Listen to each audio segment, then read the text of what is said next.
drugs. Which are good, which are bad. Drugs. Ask your mom or ask your dad. Drugs. It's been shoved into our heads over and over again to stay away from the terrible substances. But how ethical really is the war on drugs? First, we have to ask ourselves what exactly drugs are. According to the admin of Crossroads Ibogaine Treatment Center, drugs are considered to be such things as stimulants, narcotics, and hallucinogens, and often are used in the medical field to treat or cure disease. Medicine, however, is our term for a drug when that drug is used to cure, mitigate, treat, or prevent a disease. So perhaps all that stands between what makes a drug good versus what makes a drug bad is simply how you use them. It's been proven marijuana has medical benefits with things like chronic pain, depression, and even cancer. But what other illegal drugs could actually be helping people? Places like Denver, Colorado, and Oregon have recently been trying to decriminalize psilocybin mushrooms for their potential abilities to help depression and other disorders. In a study, Dr. Stan Groff experimented by giving psilocybin to patients who were dying of cancer. With a single dose, his patients were able to change their perspectives on death, understanding, and accepting their fate, something that's never been able to be done with conventional drugs before. So now that we know drugs can be good or bad, how is the war on drugs handling America's drug epidemic?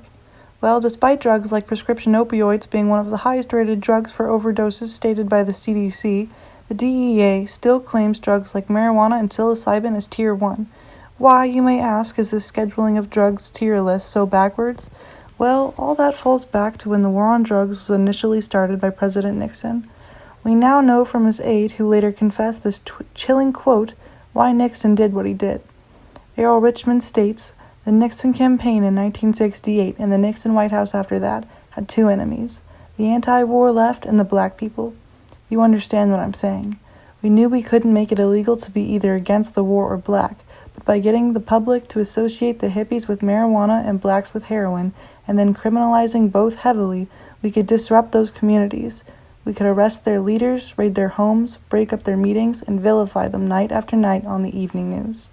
Did we know we were lying about the drugs? Of course we did. A sad day for America.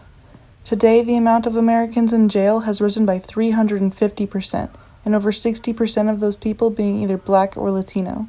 While America is focused on keeping its prisons full, the war on drugs has had no effect on reducing drug use, even as it cost America a fortune.